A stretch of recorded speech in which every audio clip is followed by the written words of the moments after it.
This is your Sensei Al Bob here on Dreamy Dreamland, Sensei Al Bob, and you can reach me at my Gmail account, at the Dude Awake 42 at Gmail, and you can go look at my writings at my xratted.blogspot.com. It's about 10ish. I'm at my friend's house, and I am like, the light is hitting this side, and then this is in shadow. And that's kind of what, the life is about. And so, like vagus nerve, what's that? The vagus nerve is the nerve in our body that is like our emotional antenna.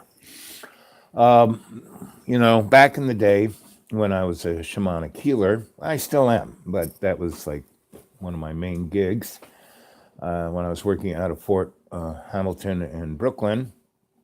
That was, my the boss of the place, the colonel, who was like in his 80s or 90s, was the surgeon who was like doing everything. He came into, I was just a bedpan guy, and he came in and said, "You're going to be my protege." I said, "What are you talking about? I'm just a freak." He said, "That's what I'm looking for." And he sent me off to study with some great masters that were his friends because he was a great master. Anyway, and one of the things I learned about was the craniosacral system of balancing the body. Our bodies are all these different systems, pulmonary, cardiovascular, nervous, skeletal, fascia. They're all separate nervous systems, down to our little cells, where the mitochondria is the nervous system of that. But our vagus nervous system is a pulmonary, it basically communicates the hormones throughout the body. And so our hormones are our consciousness in the physical, in this bag of water, in this avatar, right? I'll do this interesting thing of being black and white. And so, so when you do this, when one optic nerve is getting all the sunlight in and the other one isn't, it kind of assists. It's one of those little meditative things of being consciously awake in dream state, right? So can't quite stare at the sun, so you got to keep your lid down a little bit low, but it's still being illuminated, right? And so you are experiencing, when you're sitting like this, you are the yin-yang symbol, light, dark, little dot of lightness here, little dot of darkness there, and the squiggly line of the path of life, and I'm in the event horizon. So I am experiencing it. So what separates humanity from pretty much everything else is that we have this very interesting combination of spiritual and biochemical, right? We just don't react to our senses, and animals have way higher senses. Dogs can smell 18 zillion things. We can smell like 4. So owls can see every spectrum of the light, can bring knowledge to you. That's why, in Harry Potter, they deliver the mail. Maybe I'm going to do that just for fun's sake. Yeah, that's better.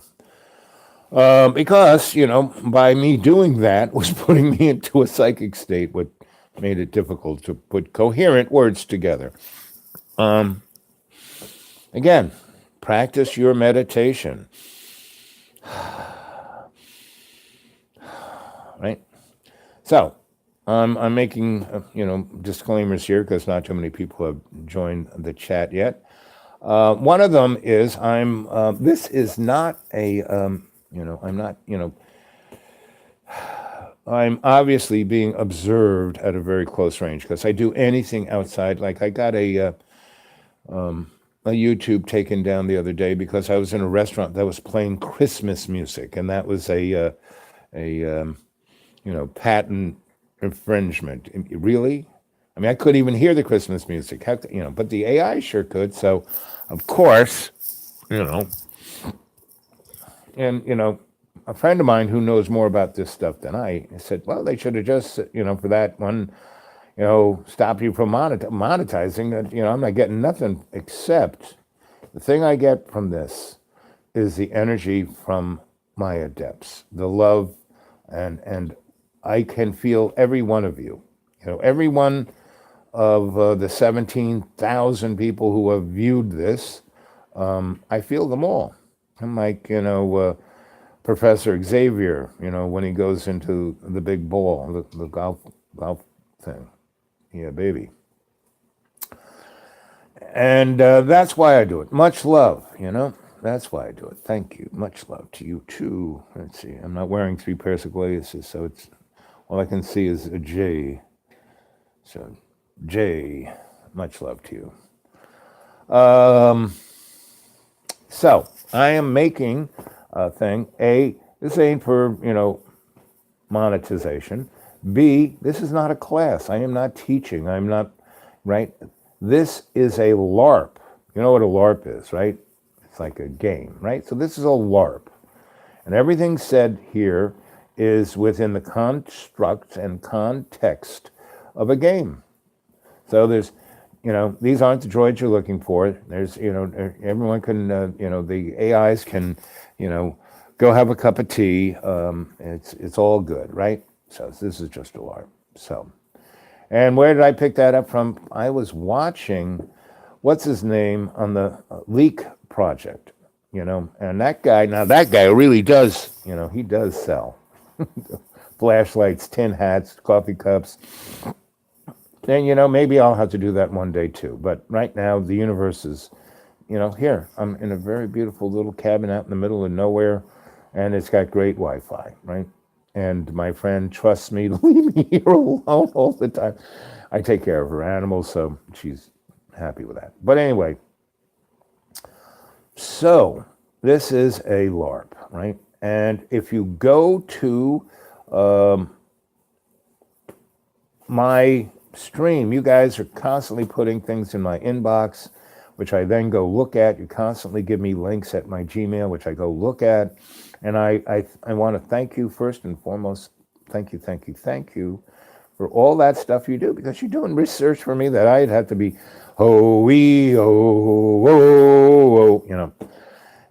and you guys are doing it. You just stick it up there, and I go read it and go, oh, yeah, that makes sense. Or, oh, yeah, I can use that. Oh, yeah, this is really interesting. Got to talk about this one. Oh, not so much. That's somebody's, belief. And they can have that belief. I don't care. I believe everyone should believe whatever the fuck they want to, excuse me. AI, that was, artists, what do they call it? When you take license because of art. Anyway, that frack. I don't give a frack about anyone's opinion. You're going to have it. Just don't push on anybody else. You can tell us,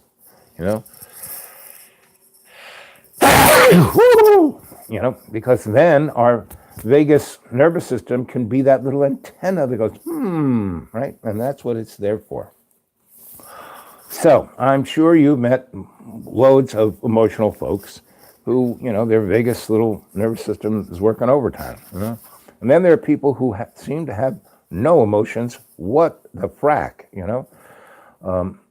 And so their vagus nervous systems is a little impaired. Now, if you've been reading the woo-woo paraphernalia, books, there are all these different schools, Gaia school, this school, that school. There are all these schools. There are people all about, the reptiles and the this and the that and the little grays and blah, blah, blah. The thing that I've been pulled back into this instead of being what I was for the last 30 years as the mystic sage / scholar. I'm having to be more the active ingredient, which never, I can, because when I do that, I make sure I have fun at it. I'm like Tweety Bird. They don't know me too well, do they? So I've been pulled back, and here I am. And so I'm looking at a lot of things with new eyes because of you, my cadre. And just because I'm, all this stuff is being brought my way, and I got plenty of time. I look at it, and boy, like I said, the fact that you guys do all this for me is like, like I said, I don't want to be a miner anymore. I did my mining, So one of the things, other than, this little series I'm doing, the 40 days and 40 nights, the other thing I see are the things that aren't being looked at, I mean, they're all going on about the dark this and the nasty that and the blah blah blah blah blah. But that's irrelevant. Why don't we talk about the global warming? Irrelevant. Why don't we look at what causes that? And it's not your exhaust pipe. Why are we still burning fossil fuels when we discovered 0 point energy 1,000 years ago? Right? What causes that? Why? It's called greed, And there's certain groups of people who make a lot of money, have a lot of power because of certain economic, social decisions that are made for everyone, for all our relations. And decisions on that level need to be made in the longhouse. It's supposed to be, that's what our legislators are supposed to be for, but our legislatures are the best money can buy. Anyway, you go to the leak thing, and I think it's a relatively recent one in the last day or two, and it's this guy. I have to go, if you go on my, what I've been looking at, my stream, it's right up there, right? And it's this guy, bald, glasses, and he's talking to the host who's selling flashlights and tin hats, and what he is saying. So listen, I've been looking at stuff, and what twigs my interest most is things that should be looked at that they're not looking at. I mean, the alien thing, period, should be like, if, and all my metaphors are going to be coming out of my head through what I heard from this guy. But anyway, I keep talking about how it's like people waiting on the corner, a busy corner, waiting for a car crash. Or why do people go to, auto races? Well, they want to see a crash, and, people burn and die. It's that little thing of Freudenscheider, getting pleasure out of others' suffering, right? Well, there's a lot of stuff going on that we should be looking at, right? So the alien thing is one of them, because there's so many alien, and when I say alien, I'm saying that as like a big umbrella of everything. ETs, dimensionals, paranormal, supernatural, all the above. And I'm starting to realize that nothing is paranormal. It's all normal. We're just not seeing certain things. And when that stuff that we're not seeing pops out, we call it paranormal, right? Or, everything is natural, but our senses are so limited that whenever it pops through our little gate of our senses, we call it supernatural. Now, these are all natural events. They're all normal events. We're just not seeing them. And the powers that shouldn't be, and the structures, social, religious, economic, are put in place to keep our vision in a very small place. So why is that? There is something that wants us to see the world just a certain way. Now you could say, well, that's the rich people. That's the only way that little small group at the top of the pyramid can control everybody. And, I forgot who said it, but they said that, so it's a pyramid scheme, at the tippy top are the owners. Then there's the managers. Then there's the worker bees. And then there's the expendables. And everyone thinks that the Rockefellers and the Morgans and all of those guys, the Illuminati, they're, no. Those guys are the managers, right?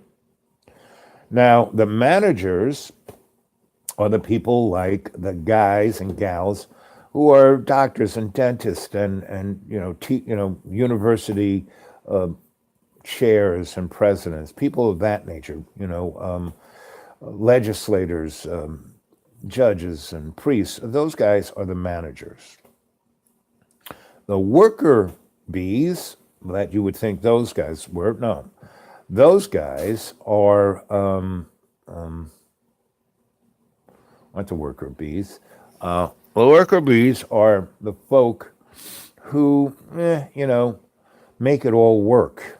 They're not just the truck drivers and the carpenters and the this. No, they are the doctors. They are the professors. They are that group of intelligentsia, and they are somewhat well off. They're not rich. The people that we think are billionaires, they are well to do, right? The managers, well to do. They're not rich. They don't have vast sums, because if they did, they would be satisfied. I mean, how many billions do you need? How many yachts and houses? So it's very obvious there is a whole quadrant of control that we are not allowed to see, and that's why the guy who wrote Wizard of Oz, that's what he was talking about. The Scarecrow, the Woodsman, the Tin Man, and our hero wasn't Dorothy. Our hero, if there was any hero in that whole scene, it was Toto the dog. Because Toto was 100% its vagus nerve. I mean, it was loving, it was protective, it knew the 411 before anybody knew. Everybody else was in the dark. Now, Toto's best friend was Dorothy. He's there to watch out for her. So she's kind of she's got a vagus nerve connected to Toto. So Toto, what's wrong, boy? Toto, what's the story? Who's looking at the slippers first? Toto's going, right? And in the book, they weren't ruby slippers, they were silver, because that was the base of our economy. And the gold, follow the yellow brick road, that was the gold. And that's what everyone's following. Why are we all so almost genetically prone to gold? Is because we were tweaked with by the Anunnaki, and they were here just to dig up gold, because they were, genetically,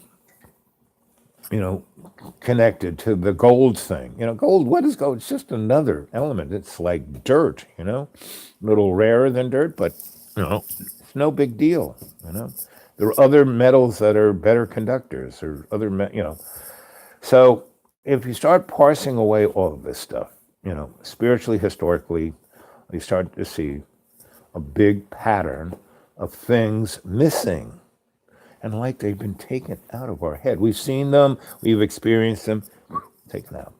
So what's the closest parallel to our everyday that we see of this nature?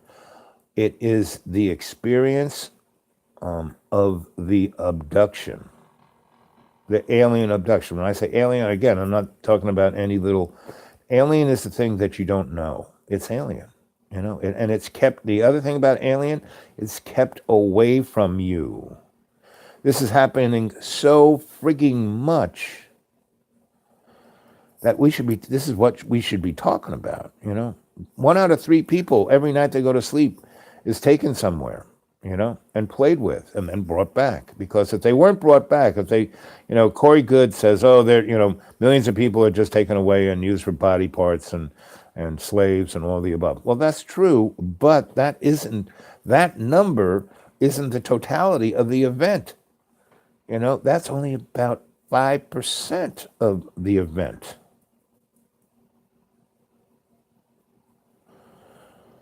Yes, she had rose-colored glasses. Yes, this is true. Anyway, so there was a lot in the book that wasn't in the movie. And in the book, it was really clear that this guy was writing a metaphor, just like Tolkien.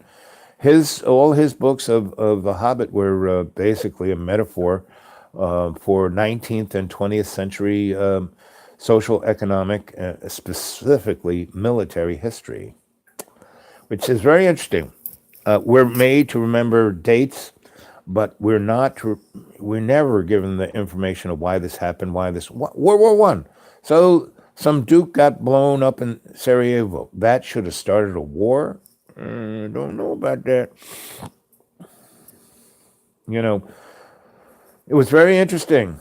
Pearl Harbor, the United States was not going to go to the Second World War. Yeah, we'll sell anybody weapons. We were doing that. We were selling the Nazis. We were selling everybody whatever they wanted. It was good business, but we weren't going to send our kids. We already had that experience. World War One. Not going to do that again, right? The only way we could get in there is if we got attacked. So we knew we forced the Japanese to attack us because we kept stepping on their toes, and they're way the heck over there. They kept saying, "Why are these Americans messing with us?"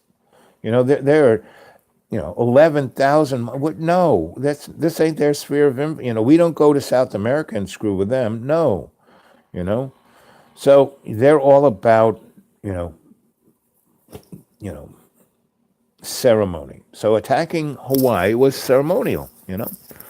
Now, their admiral, who had been educated in America and had lived there, as a spy and diplomat, he knew, that, the guys around the emperor said, okay, let's just go slap the Americans in the face and leave us alone. And he said, forget it. These guys will eat our lunch. If we go to Hawaii, we need to go to California and take over California. Then they'll negotiate. But if we just attack Hawaii, and we knew their codes, we were reading all of these intercepts, and we knew exactly what was going on. So we kept stepping on their toes to the point where they had to respond. We knew they were going to respond. So what did we do? We took every modern ship, all 6 of our carriers and the carrier groups, we took out of the harbor, and we brought in the most obsolete boats, the ones that we were going to sink anyway. We brought there all those big dreadnoughts, from the 19th century. We brought them there, and the Navy guys loved to be in Hawaii, to be barracks there, because they were in barracks and not forced to sleep on their boats. So they could wear Hawaiian shirts and go after the girls and eat pineapples and have a grand old time. That's when you were sent to Hawaii. That was like, whoa, thank you, Jesus. And the weekend of December 7th, everyone was ordered back to their boats, right? And as the airplanes came in, they were locked down, meaning told to go under the waterline and locked in there. Because when those boats, and they had explosives, so why all of those big dreadnoughts flipped over instead of sinking like this, was that they had put explosives on the inside of the boat to blow out one side, so one side would flood and the other side would be full of air and would flip over. Now, they could have cut those guys out because they had the whole bottom of the boat open and the guys with a blowtorch. They didn't do it. They wanted over 3,000 people dead from all over the country, so everyone would get pissed off. Similarly, that's why in 9/11, when, before 9/11, the blind sheikh blew up the basement of one of the towers. And those buildings, that's where the foundation of a building is, and it blew it out. But the building didn't fall down. No. That was like a test. Now, if the blind sheikh, they were all architects. All they had to do is take that bread truck and put it against the wall where the kitties and dogs want to come in. I'm such a good daddy. I don't let them in. Oh, Uncle. I'm an Uncle Al. Come on, buddies. Come on. Let's go. Come on. In you go. Come on. In. Don't just stand there. Anyway, if they had put the bread truck, because that was a big friggin' bomb, and the FBI knew about it, they had an inside guy who was screaming, we got to stop these guys. We got to. Nope, they let it happen.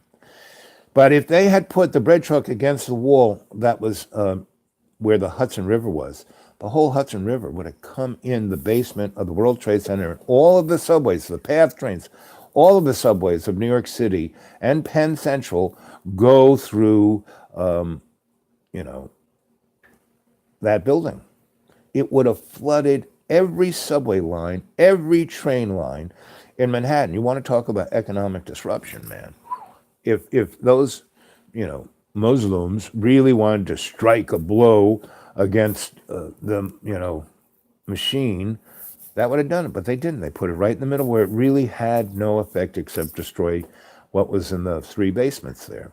Anyway, after that happened, the Port Authority put in protocols. So if it's any one building gets attacked, we get everybody out of every building, because the people who died weren't the ones in the basement. I think a couple of guys got it down there, but the people, because they didn't use the elevators, and the whole building filled with smoke, and it was like people, had heart attacks.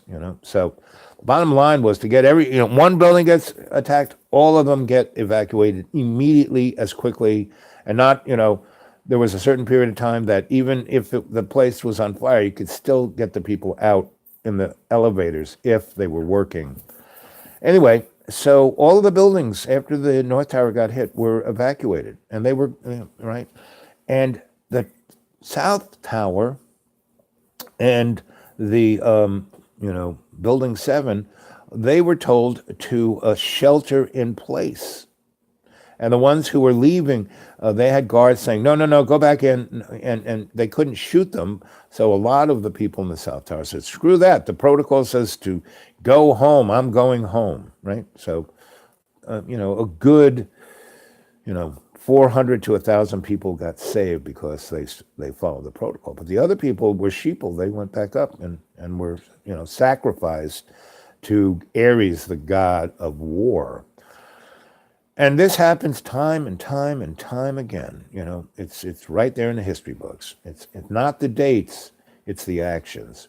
So we are at war, gang. I don't think you realize this. And, the whole thing about good and evil, well, that's true, but it's not, the cartoon cutout of it, right?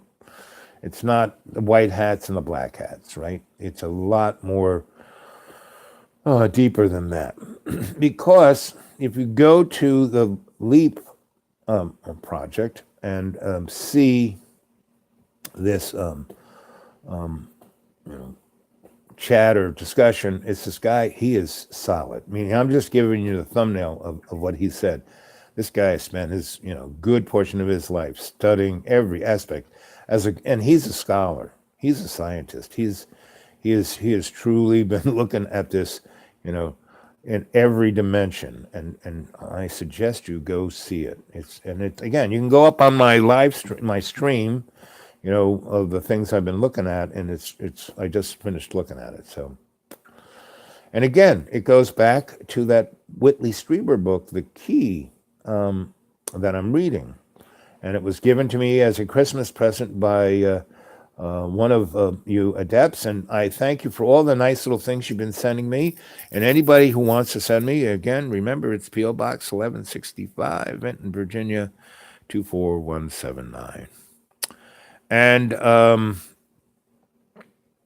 so I really appreciate all the love and appreciation and grace that my adept, my family, all my relations have been stepping up. And you guys, the only reason I'm doing this is you guys and gals, because I'm a shamanic, psychosocial, cultural, forensic, anthropologic alchemist. I'm like your Professor Xavier.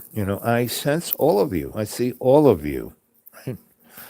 And any of you who want to get a hold of me at my Gmail account, thedudeawake42 at Gmail, and give me your phone number. If you're in America, I'll call you right away. If not, we'll figure out how to use WhatsApp. And a number of you, I've done individual guided meditations. And if any of you guys want to speak up to what you experienced, and also I've done a number of, on these live chats, guided meditations. And a number of you have gotten a great deal out of that. Virtually every one of our chats here is, I meditate before I do that. I pump up the field. So this is a shamanic ceremony, which is a LERP, right? It's almost a video game, right? And it's like The Sims, right? That's what meditation is. It's like The Sims. So, let's see. Anybody else? So that's Mike. And Jacob G. Oh, Mr. G. Thank you, Mr. G. Mr. G, tell him what you thought of your experience in guided meditation, if you would. If you don't have to. But, most of you have very vivid experiences. Most of you really get something from it. And all of you get something out of it. There isn't one person who goes, I don't know, because you wouldn't be on this channel if you were that deep in mental oppression, And you have to realize that to be oppressed, it first comes in your mind.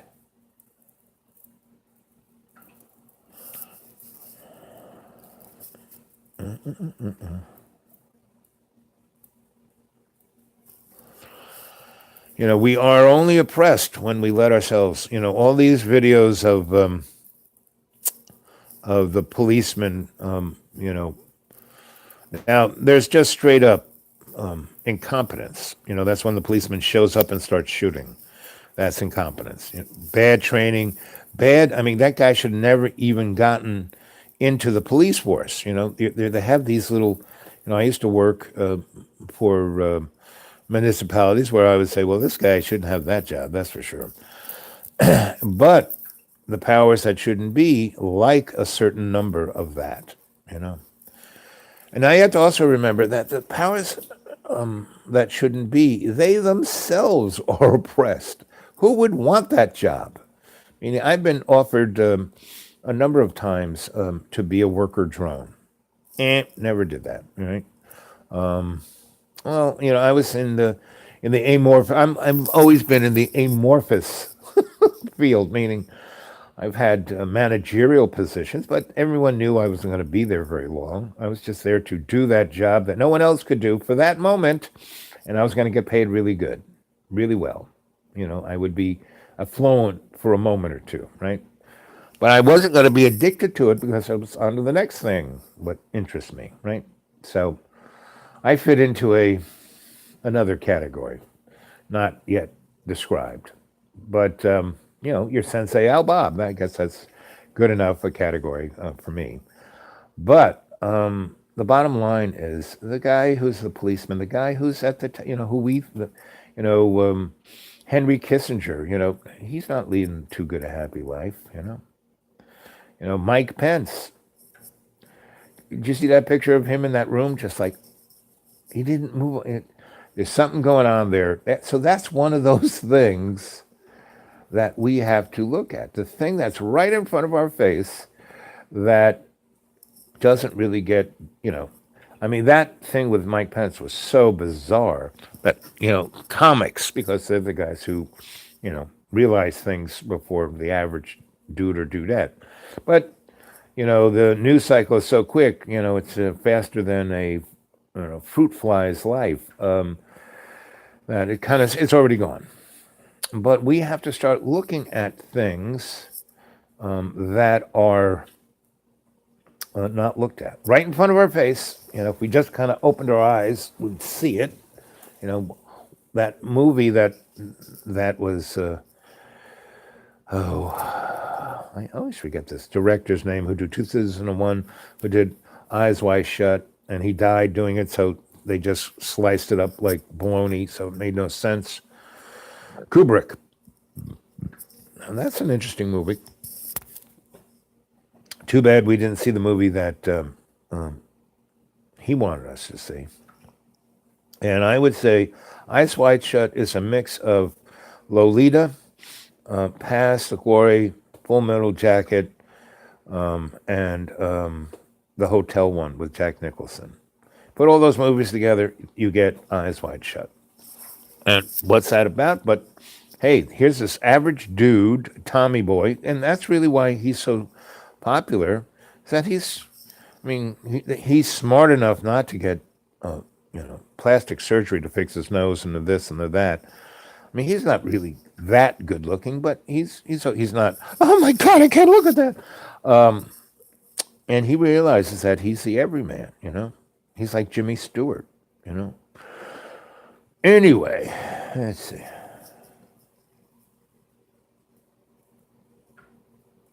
Yes, all you guys are non-conform. I mean, you are. Why I love you all so much is that you're all you.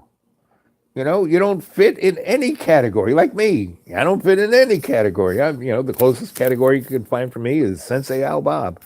All of you are, and why? So why is we have a slowly growing family of 200 going towards 300 slowly? Why is that? Because why everyone takes part in this is their vagus nerve, that antenna of emotion. And why humans are special in this universe is that we are like the yin yang symbol. That is us. Dark, light, dot in there, and a dot in there, right? We are constrained by the event horizon of our solar system, our planet, and the spiritual energy that we're in, right? And we're very like we can be killed, like by a little microbe, or something hitting us, and we're very vulnerable, right? And that vulnerability gives us a sense of our mortality, which gives us this kind of yeehaw, kind of let's go do it attitude, because we're going to be dead anyway soon. So we're ready to try it, right? The other thing about our vagus nerve is it's the antenna that connects us all through empathy. And that's why these chats are so amazing, because we are all connected through our empathy.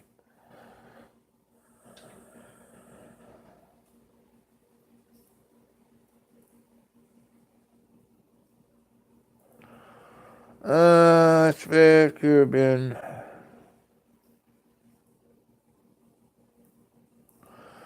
So, I think that's Jamie. I can't really see the lights right on my screen. Jamie, illuminate us on the Sapphire Mountain in The Wizard of Oz. Right? And while you're composing your thoughts, I'll keep going on. So, there our vagus nerve is, and it's connecting us all. And one of the things that humans need, it's not our opposable thumb, it's not this, it's not that. It is our need for chaos.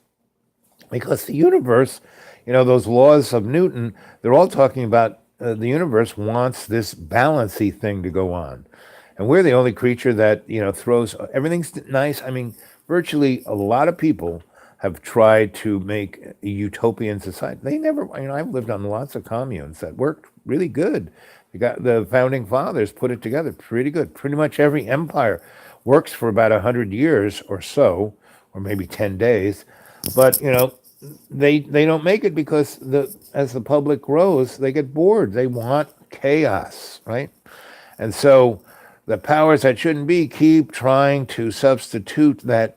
And what is chaos but the crowbar to our soul to ascend? I keep talking about ascension, not evolution, but ascension. Evolution is this thing, it's a substitute for ascension. It's a substitute for chaos, meaning you have this life and you achieve certain things and not some others, and you want, that fulfillment. So and you go towards the light, which is okay, if that's your calling, light, and you get reincarnated, you're thrown into the blender of souls, and you come out after observing this, that, and the other thing, and say, okay, I want that, right? So that's what incarnation is. But see, the problem with that is if you're not moving forward, you can get stuck in a big rut,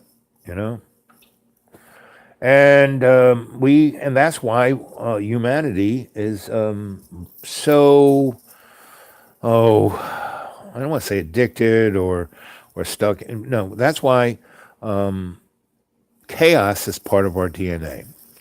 So we keep being we're easy, because we are so easily whacked, and So lots of people have come here and used us as slaves, as this, as that, taken us away, put us other places. That's why we're all over the joint. But the thing that we have that pretty much nobody else has, just because we are this ugly bag of water, that we are an avatar for our consciousness slash soul.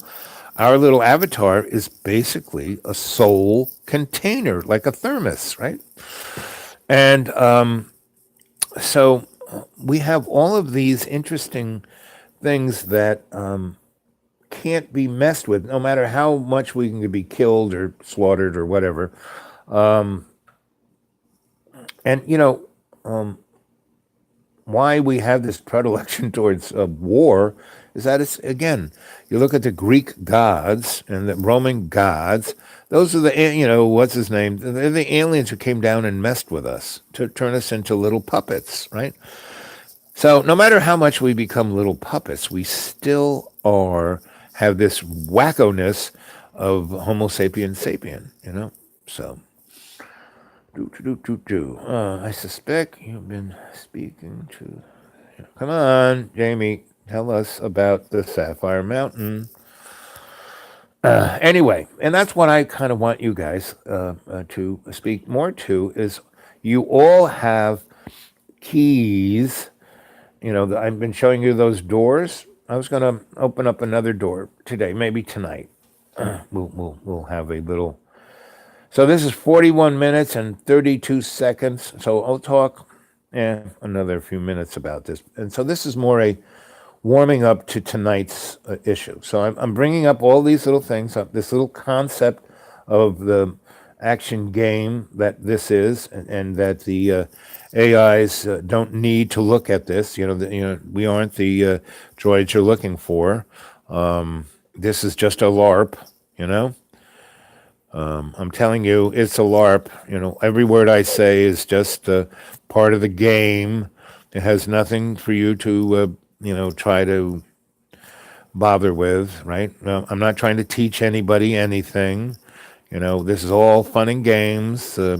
This is part of your little process of distraction through entertainment. So I'd love Disney to come and, give me, fund the Humanities Artist Trust International. It's a small world after all. It's a small world after all. It's a small world after all. You know what I'm talking about. Come on, corporate world. I'm your friend. I'm your buddy. I really am. We all are here. We're ready to take the circus on the road. We is. Yep. Even you insectoids up there who are ruling right now. And that's who we're having this little war with. And like I said, you need to go to the Leak program or Leak project on the YouTube and go look, and go up on my stream. There he is. You can just click on that and it'll take you straight there. And that one's a good one. I like that guy a lot. I like the people he talks to. I like his everything. I understand that he has to sell tinfoil hats. I understand that, I'd much rather just, fund this under a gigantic umbrella, like the Umbrella Corporation, the largest corporation known to man, Anyway, just found out my friend John Harris was...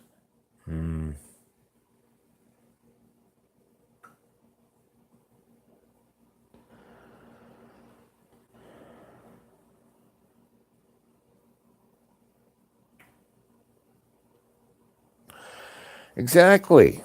You can't fight these guys, but you can play with them, I mean, that's what Lee of, what's his name, Stan Lee did with Marvel Comics, he should be, he's a good example to try, he started doing something that he really loved doing, making comics, right? First 20 or 30 years, he just paid the bills, but he was having a great time. He got his friends to work with him, and he expressed himself and pushed it out. He pushed his vagus nerve out to the collective consciousness, right?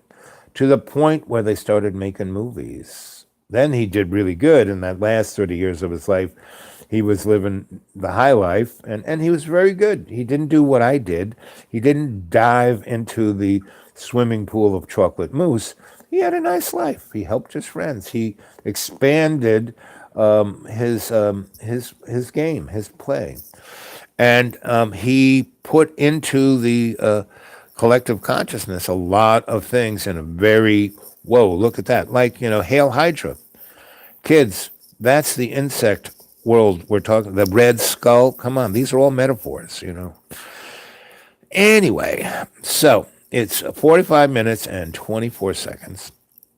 So I'll talk a little bit more, but I will try and go online tonight on time, 7 p.m., and I will take it from there. But I invite and wish and implore you guys. I mean, what's a LARP? One guy doesn't play it. It's a large scale video game that everyone's playing, right? That's why they're so popular, right? So that's what this is. So this is a LARP that we can all Silver Slippers, yep. Golden Road, all coming too. Sovereignty, you got it. No wonder. Yep, they switched a lot of metaphors.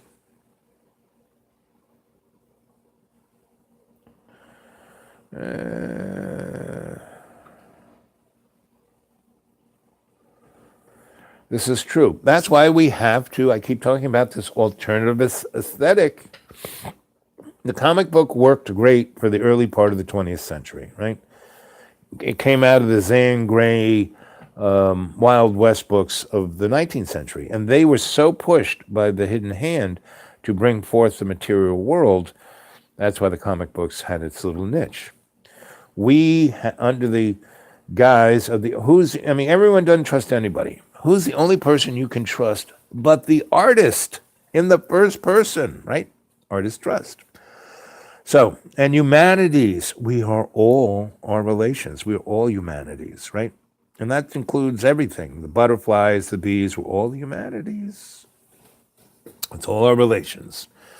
And I don't use that term, all our relations, because it's contextually difficult for most folk.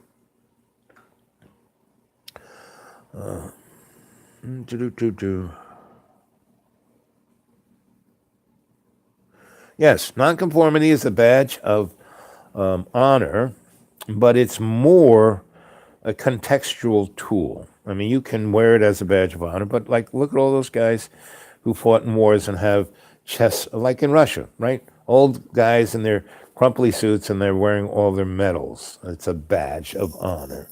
Well, they're not stepping up anymore because they got the badges of honor. No, we got to use our nonconformity as a tool. It's our platform, just like this YouTube is a platform.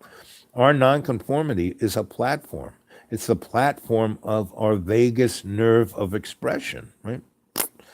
So art in all its forms is our vehicle, our garland, our banner to wave while we're moving forward, right? Theater. Why was theater so important to the Greeks, right? Why was literature and poetry so important to the Romans? These were their badges of nonconformity that were honored by the mass, and because it gave them that outlet. Why did the powers that shouldn't be let it happen? Because it gave the outlet for the masses to express that feeling so they wouldn't take it out on them. Had to be stepped on. Can't have everyone claiming their equity. Yep.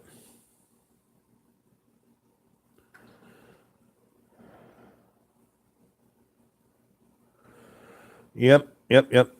Exactly. Very good. Thank you, for Jamie. Now, what does that mean?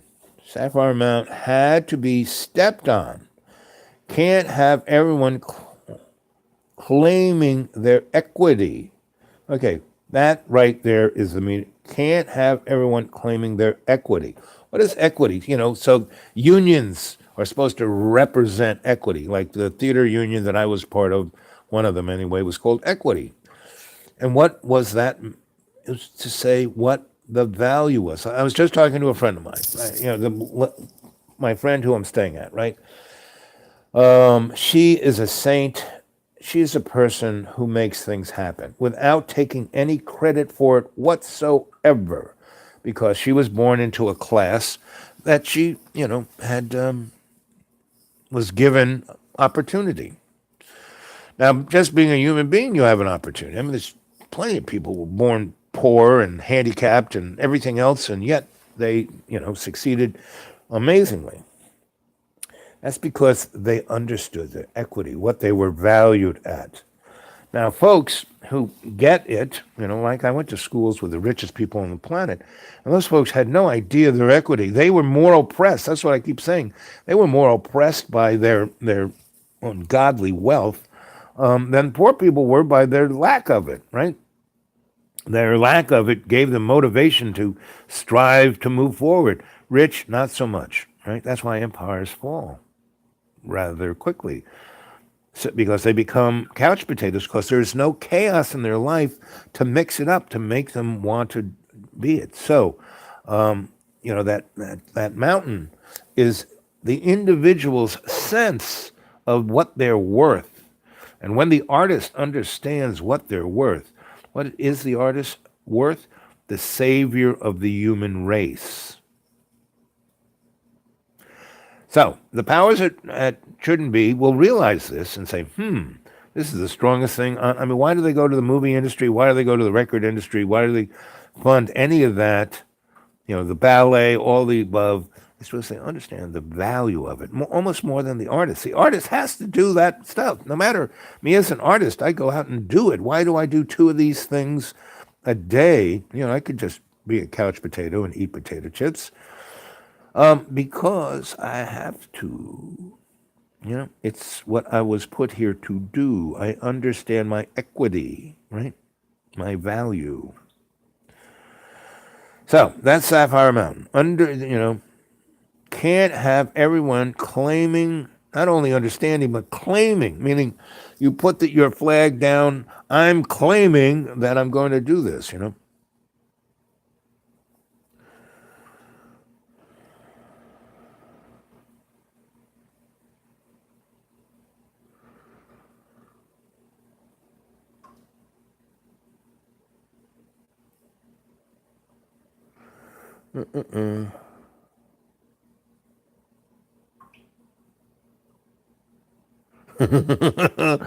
Well, full schedule in place. I need that. I need that in place. But anyway, I only started in May. That's May, June, July, August, September, October, November. I've only been doing this 6 months. And for the first 4 months, I did it like maybe twice a week, right? So.